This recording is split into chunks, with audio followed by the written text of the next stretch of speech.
Di sebuah desa, ada anak tunggal dari pasangan suami istri yang memiliki masalah keuangan.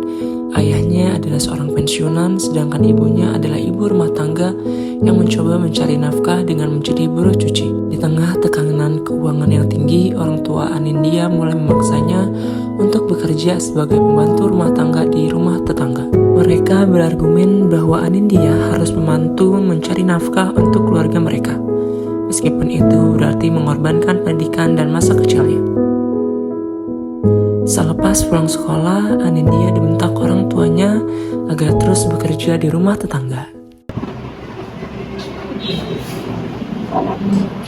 Assalamualaikum. Adin, sini. Ya Pak. Adin, mau gak mau, kamu harus bantu Bapak Ibu memperbaiki perekonomian kita. Kamu itu jangan terlalu mikirin sekolah. Emang kamu mau makan pakai buku? Enggak Pak, Bu. Aku masih ingin sekolah. Aku masih bisa usaha buat benerin ekonomi kita. Anin, emangnya sekolah dan kuliah itu nggak butuh biaya banyak? Udahlah, oh ini hasilnya juga buat kamu. Udah sana ganti baju, terus langsung ke rumah Pak Anton buat membersihin rumahnya. Anindya dieksploitasi oleh orang tuanya demi membantu perekonomian keluarga. Anindya terpaksa meninggalkan sekolah untuk bekerja sebagai pembantu rumah tangga. Setelah beberapa bulan, Anindya bekerja tetapi orang tuanya tidak puas terhadap penghasilannya. Anindya dipaksa untuk menikah di usia muda karena orang tuanya tidak ingin ada beban yang harus ditanggungnya. Orang tua Anindya menghampiri Anindya untuk memberitahu bahwa perekonomian mereka semakin menurun dan penghasilannya tidak dapat membantu memperbaiki perekonomian mereka, dan meminta izin kepada Anindya untuk menikah di usia muda demi menunjang perekonomiannya. Anin, lagi apa? Ada yang Bapak Ibu mau bicarain? Bapak Ibu, aku lagi lipat baju aja Bu. Jadi gini, perekonomian kita kan juga lagi sulit. Bapak juga udah mau pensiun. Ibu juga cuma ngandelin buruh cuci aja. Penghasilan kamu juga nggak cukup kan buat membantu tabungan kita. Toh, Bapak sama Ibu udah nggak punya tabungan lagi buat lanjutin hidup. Nah, Bapak sama Ibu bilang seperti ini karena ingin minta izin nikah sama kamu. Apakah nggak sebaiknya kamu menikah saja? Nikah Bu. Anin nggak mau. Cukup kemarin Anin berhenti sekolah. Sekarang nikah. Nggak mau. Bapak ngerti, tapi kamu jadi anak juga harus ngertiin Bapak sama Ibu dong. Kamu jadi anak harus bisa balas jasa budi Bapak Ibu. Kamu nggak ingat dulu siapa yang ngebesarin kamu? Siapa yang nyekolahin kamu? Nah, salah satu upaya untuk mengatasi perekonomian kita itu hanya satu, kamu menikah secepatnya. Karena Bapak sama Ibu yakin, jika kalau kamu menikah, bisa mengatasi perekonomian kita yang sulit. Rencananya, Bapak sama Ibu ingin menikahkan kamu dengan anaknya Pak Anton. Anton itu udah mapan ya, punya pekerjaan yang udah jelas. Bapak Ibu selalu maksa aku, tapi Bapak Ibu nggak pernah ngertiin aku. Pokoknya aku nggak mau Pak, Bu. Buat nikah aku nggak mau. Anin, udah berani ngelawan kamu ya. Kami ngelakuin ini juga buat kamu. Gak ada cara lain lagi selain nikahin kamu sama anaknya Pak Anton. Pokoknya, kamu harus nikah sama dia secepatnya. Suara isak tangis terdengar lagi. Anindya terpaksa mengiyakan apa yang dikatakan oleh orang tuanya. Setelah beberapa perizinan dan persiapan, akhirnya Anindya dan putra menikah di usia muda dan melanjutkan kehidupan yang baru di perantauan. Namun, masalah baru telah muncul dalam pernikahan mereka.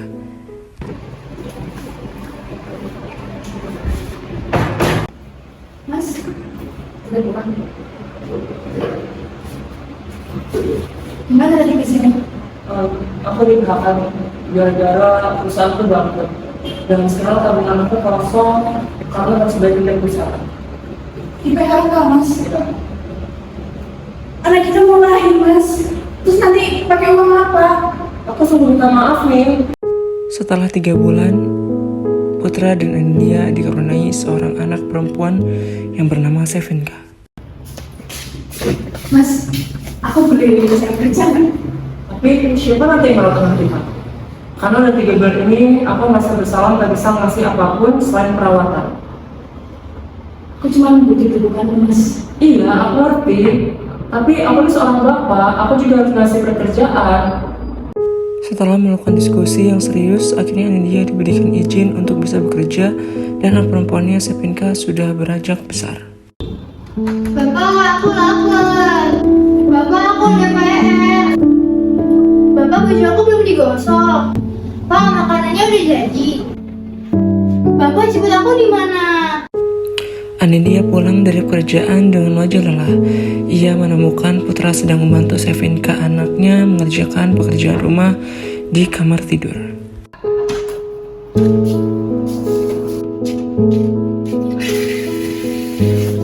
Mas, bisa bantu aku nyiapin makan malam nggak? Maaf Nin, aku sedang sibuk dengan anak kita, dia butuh perhatianku. Tapi pekerjaan rumah juga penting, Mas. Aku nggak bisa ngerjain semua sendiri. Bantu PR aku. Iya Nak. Ibu, baju aku belum digosok. Hari ini aku sekolah. Tidak terlalu bawamu aja ya.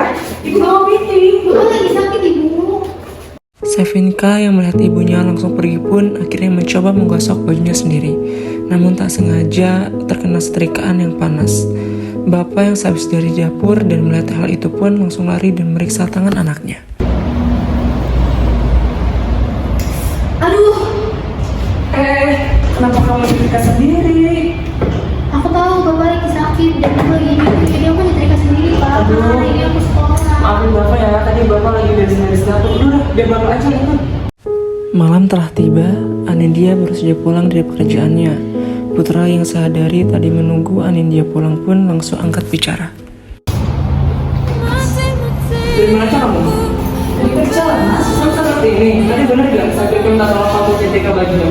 Iya bener. Terus aku minta tolong Mas buat nyetrika. Kamu bisa gak sih sekali-kali merhatiin anak kita? Dia juga butuh perhatian kamu. Kok sekarang jadi nyalain aku? Aku tiap hari kerja loh, Mas, sampai malam. Ya aku setiap malam juga membantu kerjaan rumah. Mana perhatian kamu? Di kantor aku jadi disalahin. Sekarang disalahin juga.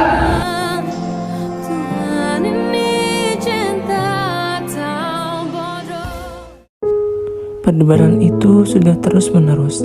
Hal tersebut sebenarnya sudah menjadi tontonan sehari-hari Sevinka. Ia hanya bisa mengintip percakapan orang tuanya di dalam kamar, berharap pertengkaran itu akan berhenti. Putra dan Anindya duduk bersama dalam satu ruangan, cemas dan terpisah. Setelah percakapan yang panjang dan emosional, mereka akhirnya menyadari pentingnya komunikasi dan kerjasama dalam pernikahan mereka. Mas, kita harus bisa kerjasama. Biar benerin perekonomian kita dan besarin anak kita, Mas. Iya, kita adalah tim. Maafkan aku. Aku akan selalu mendukung apapun yang kamu lakukan dan membantu dalam pertanggungjawaban. Aku bersyukur, Mas, ketemu sama Mas yang bisa membantu aku di segala hal. Iya, aku janji kita akan membagikan semua rekaman ini. Menurut Sela Sumarjan, eksploitasi anak merupakan suatu usaha yang dilakukan oleh seseorang atau sekelompok orang untuk memanfaatkan atau memeras tenaga kerja orang lain demi kepentingan bersama maupun kepentingan pribadi.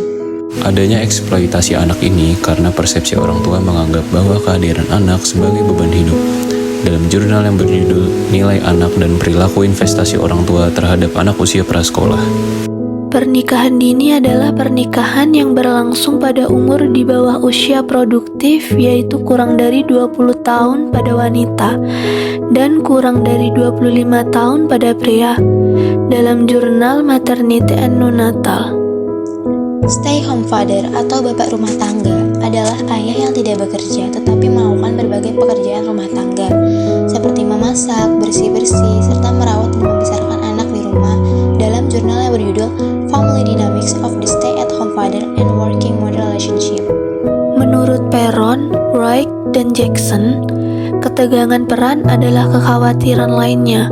Peran gender bagi laki-laki dan perempuan masih sempit, terutama karena peran keluarga dan pekerjaan mereka. Dampak bagi sang anak mengalami ketidakstabilan emosional dan keterlambatan perkembangan akibat kurangnya perhatian dan stimulasi yang memadai dari orang tua yang masih muda dan tidak siap. Dalam jurnal yang berjudul Pernikahan Dini dan Keharmonisan Keluarga.